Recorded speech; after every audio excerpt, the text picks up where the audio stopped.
ভাই, মামুন লায়লাকে নিয়ে যা চলছে সেটার হিসাব বাদ দেন। কারণ 2 দিন পর পর লায়লা মামুনের নাটক দেখতে দেখতে অভ্যস্ত হয়ে গেছে পুরো জাতি।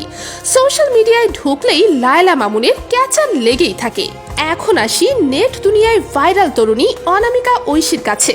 সেও একজন টিকটকার তো বটেই, তবে তার আছে আলাদা রূপ লাবণ্য ও সৌন্দর্য। অনেকের ক্রাশ তিনি। সে কিভাবে প্রিন্স মামুনের সঙ্গে ঘনিষ্ঠ সম্পর্কে জড়ায় সেটা তো মাথায় আসে না। এই মেয়ের একজন স্বামী আছে যার নাম আলভি। বিয়ের পর ঐশী খোলামেলা পোশাক ছেড়ে পর্দা করা শুরু করেন। আলভির সঙ্গে 2 বছরের বেশি সময় ধরে সংসার করছেন ঐশী। কিন্তু ঐশী যে মামুনের সঙ্গে সম্পর্কে জড়াবেন সেটা কল্পনা করেননি কেউ। একটা ছেলে কতটা অসহায় হইতে পারে ভাই, কতটা অসহায়। প্রিন্স মামুন ও লায়লার দ্বন্দ্ব নিয়ে চলছে আবারও নতুন নাটক।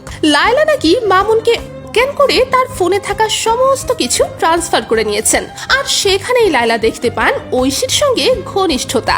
লায়লা সেগুলো গণমাধ্যমে ছড়িয়ে দেন। মজার ব্যাপার হচ্ছে, আপনাদের জানিয়ে রাখি, আলভির সঙ্গে বিয়ের পরই শোনা যায় ঐশীর বিচ্ছেদের কথা। গণমাধ্যমের শিরোনামে এসেছিল তাদের বিচ্ছেদের খবর। তবে সে সময় সংসারটা টিকলেও এবার তাহলে মামুনের সাথে এরকম ঘনিষ্ঠতা দেখে কিভাবে সংসার করবেন আলভি? শোনা যাচ্ছে অনামিকা ঐশীর সঙ্গে বিচ্ছেদ হয়ে গেছে আলভির, কিন্তু সেটা প্রকাশ হয়নি। শোনা কথা যদি সত্যি না হয়, তাহলে কি স্বামী থাকা অবস্থায় মামুনের সঙ্গে পরকীয়ায় জড়িয়েছেন ঐশী? দর্শক, আপনাদের কি মনে হয় তা অবশ্যই কমেন্ট করে জানাতে ভুলবেন না।